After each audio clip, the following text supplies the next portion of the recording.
I never learned a single strum pattern in my entire life, and neither did any of your favorite guitar players. And in this video, I'm gonna explain to you exactly what they're doing and what I did and how you can do it for yourself too. So if you're new to this channel, you're probably wondering, who is this guy? My name is KELLER. I've been playing guitar for 20 years. I've taught for 10 years. I've taught over 1,000 students. And I've also opened for some bands like Saliva, Drowning Pool, and Trapped. And a couple weeks ago, I got to play with Casey Donahue and Joe Nichols, which is really cool, and they invited us back. So guitar is what I do all day long. I've written over 300 songs. I'm releasing about 2 every week. And I love music. I love creating and composing chord progressions and writing lead melodies, which is my expertise. But in this particular video, I wanted to talk about strum patterns because I've taught many students over the years, and a lot of them, they struggle with the strum patterns. And one of my students in particular, his name was Zach, he was really struggling with listening for the guitar. So when you're listening to a piece of music, you really have to train yourself to listen for the guitar. And it's something that I just do all the time. But if you're new to guitar and you've never done this before, maybe you're more on the beginner level and you've never learned to listen for the guitar, that's what you should be doing. And that's why I'm not against tutorials. I mean, I kind of am a little bit, but it doesn't teach you the way that your heroes did, or like I did. I'm not saying I'm your hero, but like what they did is they listened to the recordings, and they learned the songs by listening to the recordings. And then maybe they had some tabs, maybe they didn't, I don't know. I've always used tabs. I've never felt anything wrong with it, because basically the tab is like the map. You look at it, okay, I got it, and then you use it. So it can kind of help you out in the beginning, especially if you haven't learned any of the music theory stuff yet. But anyway, Zach, he was having a really hard time listening for the guitar. And he played country music, and there's one particular like rhythm groove he was trying to get. And I showed him how to do it, and you know, that's what's great about some tutorials is you can watch what they're doing. So which the real powerful part of the tutorials, you can literally see how they're playing it, the rhythm and the groove. You're like, oh, okay, that's how you do it. But like, you can do that by ear and having good technique, and you train to hear these things, and then you're going to start to recognize patterns, and then you're going to take those patterns, and you're going to model those patterns, and create your own music. And that's really what the whole journey of being a great musician is about building your repertoire and then using that to create your own songs, which also become part of your repertoire. And just things you're going to do, you're just going to notice patterns, and then you can create your own stuff using those patterns. And that's so beautiful about learning by ear. And a lot of musicians or guitar players, I think they skip this part, especially musicians who are classically trained or just learn how to read music notation. And there's nothing against that. There's no right or wrong way to do it. But if you're a guitar player and your heroes are like the rock guitar players or the blues guitar players, like they were not, at least not that I'm aware, they were not looking at music notation. They may have used some tabs. Maybe they didn't even use tabs. Maybe they did it 100% by ear. So, I mean, I'd have to do some research. So don't quote me on that, but I'm willing to bet that like they were learning by ear. And especially like the 80s and the 90s, you could even say the 2000s, before YouTube, that's all we had was the songs and the tabs. And what's cool about when I was learning guitar, I started in like 2002, I believe. Yeah, I think it was 2002 or 2003, something like that. And like I had so much fun. All I had was the tabs and I had the songs, and that's all I had. And if I wanted to look at how somebody had to play something, I'd have to like. This is before YouTube, back where there was like file sharing sites and stuff. So you have to download a video using like DSL. This is after dial-up. It was like DSL was all the rave back then. It was so fast, but it would take like 2 hours to download a video at my friend's house, right? Because I was totally he was the one that was doing it totally. And you download this video, which now it's all just free on YouTube. And then you were just hoping to get a glimpse at how they were playing it. So that's how I had to do it.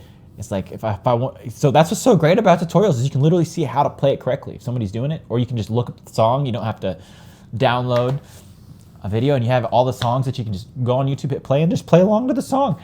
And I think that that's what most guitar players are doing. If you're not doing that, I would probably recommend you do that. And hopefully you're out there putting yourself out there, getting in a band and playing with other musicians, because that's what this is about playing with other musicians. And I was talking with this guy who I know, and he's very successful in his music career and what he does with music. He's very successful, and we were talking. He's like, he was like, nobody does bands anymore, because the country music is really, really popular right now. I mean, I guess there's bands, but there's just one guy. Usually, it's not like a band name; it's a person name, and then they have a band, or maybe they don't. Maybe they just use tracks now. With technology, everybody's used tracks and everything. So like, but he was like, I think it's coming back though. I think the bands are coming back. So he was telling me the story about like these like punk groups in New York that are like all against like social media and technology and stuff like that. And like, that's cool. That's awesome. So I'm hoping the bands are going to make a comeback. And I'm trying to, if anybody's out there listening and watching this video, I'm telling you, train your ear. Just listen to the songs. Don't stay away from tutorials. If you have to watch a tutorial, just watch to see how they play it or for a particular part, and then memorize everything. Because when you're on stage, unless you're going to be having your music in front of you or your iPad, or I mean, I will say having your phone pulling out a song, be like, okay, looking up the chords and playing it live, that is pretty cool. And I know a guy who does that. He basically, you call it a song and he can play it. You just got to look up the chords. So if you're in a cover band or whatever, and you need to do that. But I'm personally more interested in like having a 10, 15 song set and having all that stuff just memorized. That's what I believe. And when you're jamming with other people, I guess I'm old school. We didn't have phones. I couldn't just pull up my phone and look up a song and the chords. I had to memorize all my parts. So maybe that was a gift or a curse. I'm not really sure. But now I can look it up. But the thing is, even the tabs and the chord charts are wrong. So you got to use your ear anyways. That's why you got to trust but verify. That's like an engineering Six Sigma term. But a lot of the tabs are going to be wrong. By the way, they are wrong on purpose, because if they're 100% right, they'll remove them. How do I know this? Because I've tabbed out songs 100% right. I've uploaded them to Ultimate Guitar and they took them down because they're 100% right.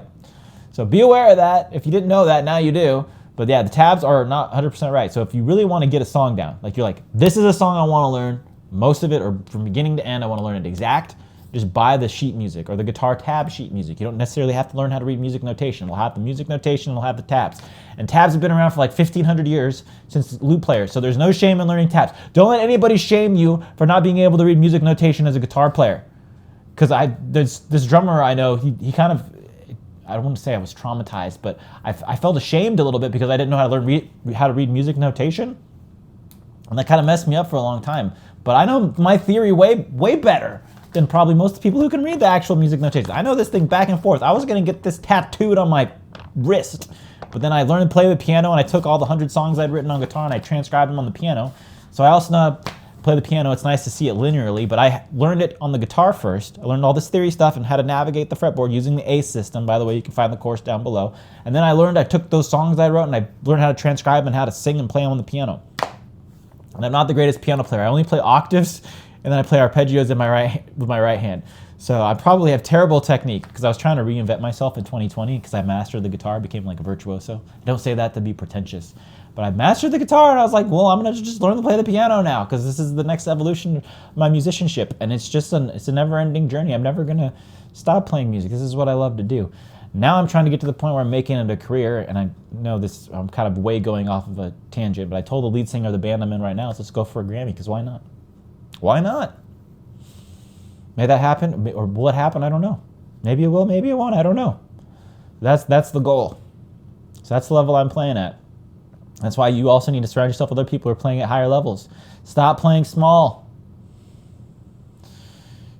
So, back to it. Listening to songs by ear, learning songs by ear is the most important thing you can do. And if you need to look at the tabs, look at the tabs. If you need to look at the tutorial, look at the tutorial, but come back to just learning to play the track. And I talk about the software. It's called Transcribe. You can look it up and you can get a 30-day trial of it. I have no association with it at all. Got a shout out to a student of mine. He was the one who recommended it.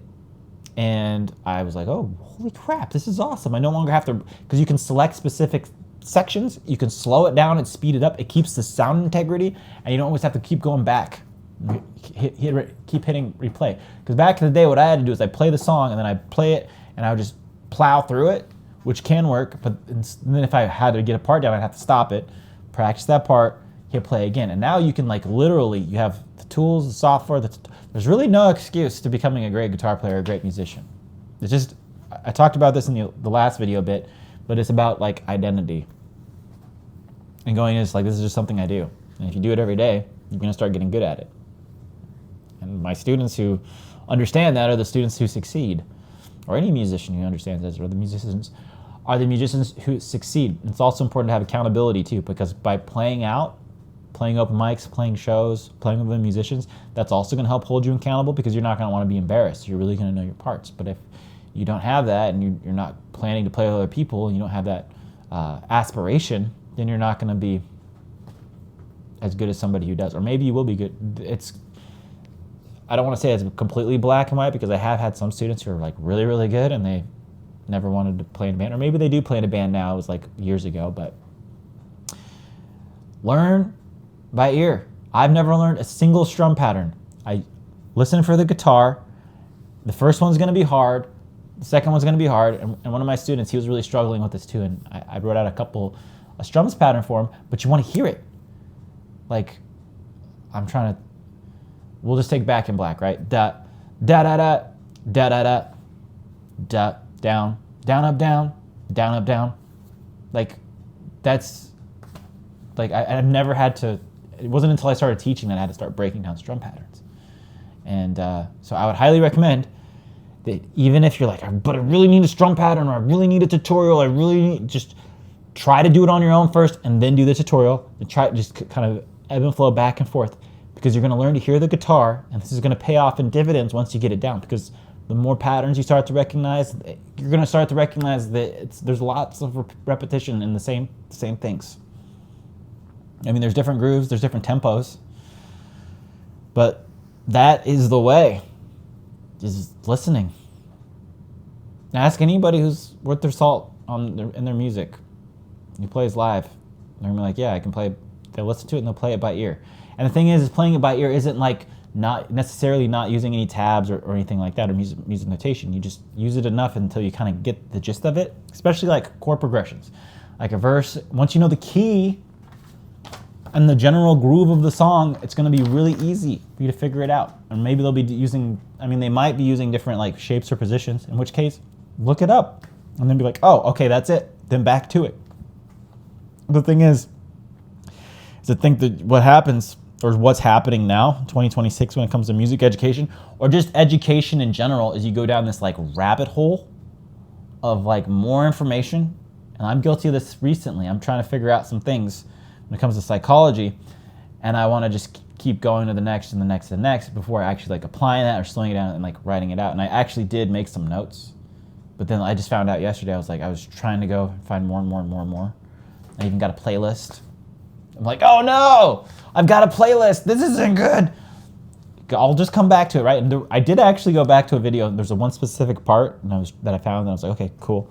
So like, that's the thing though, is the plan should serve the goal, or the goal should have the goal, have the target, have the destination, and then any tutorial or any other thing should just serve that destination, which hopefully it's playing out, writing some of your own songs. And be honest with yourself. Don't necessarily play small. Set your goal, what it actually is. You don't necessarily have to say it out loud, but if you want to play in a band, know that if that's your intention, know what it is. And you don't expect to be like, don't put your like yourself up too high where you just not want to do it, but like know where it is in the back of your head and then just start taking actions. But you really have to identify as this is just something that you do. If you don't identify as this is something who you do or who you are, you're going to have a very hard time with it. Like me shooting these YouTube videos, just something that I do now. I'm going to get better and better at them. And clearly I'm not going to be sitting in this chair. I'll be sitting on my throne when I'm shooting videos. I'm just shooting these now for practice. In general, I have to follow a script, so I'm going to have to really flush these videos out because I've gone way off topic. But hopefully I was able to get through to somebody on this video that like, you just got to do it. Like you just learn by ear. Look at the tabs if you need to. Try to stay away from tutorials. All you need to be doing is building your repertoire. There's 3, maybe 4, we'll say 4 main buckets. I'll go over those now. This doesn't change. At least this is my philosophy of guitar. Step 1, your first thing you need to do. And hopefully you've done this already. If you haven't done this already, this is the best advice, guitar advice you'll ever find. Make a list of songs and learn those songs. And try to stay away from tutorials unless you really need the tutorial to help you show exactly what to do. But even then, you're not going to be able to get feedback. So that's why it's nice to have a teacher or coach to give you feedback on what you're doing and how to do it correctly, because there's going to be blind spots that you're not going to be aware of. But that's the first step. You make a list of songs and you try to learn them. If they're too fast, you slow them down. There's software. I already talked about the software. Again, you can look at a strum pattern until you start to get it down, but I would stay away from the strum pattern. And it's going to be frustrating. That's why you slow it down. Okay? If it's the strum pattern is frustrating or the groove is frustrating, slow it down 50%, then 80%, then 100%. This is what I'm doing right now with a song that's in Japanese, and I have to learn how to sing in Japanese. And slowing it down will make it more powerful. And I learned a new technique because I'm always learning. I'm a student of guitar and music, and I'm learning how to sing. And I was talking about hitting these really high notes that seemed like impossible to hit. I was like, how am I even going to do that? And just train hard, fight slow. And he gave me this thing like, he's like, you want to do like this, but he says you don't want to drop your shoulder. It's like comes from here. And then he gave me a great example. It's like it's like you're throwing up. I was like, oh. So that's what I have to work on to hit these super high notes that seem like impossible to say. You like super up there, dude. But I'm gonna give it a go. And how I'm gonna do it? I'm gonna slow it down like I've been doing. Slow it down to 50%, 80%, 100%. And I run these 4 songs, which is my demo in Japanese, and then I go through it, and then I'm gonna learn it, and then play it, get up and sing it. And by the way, it's also learning a new language. How do you think you learn a new language? You think you learn a new language? No, you listen and you do it slow first. It's gonna be way easier if you just do it slow and you learn to play by ear. Please, please, please, please, please, please, please, please, please, please, please, please, please, please, please, please. Learn to play by ear. Slow it down. Have faith, stick to it.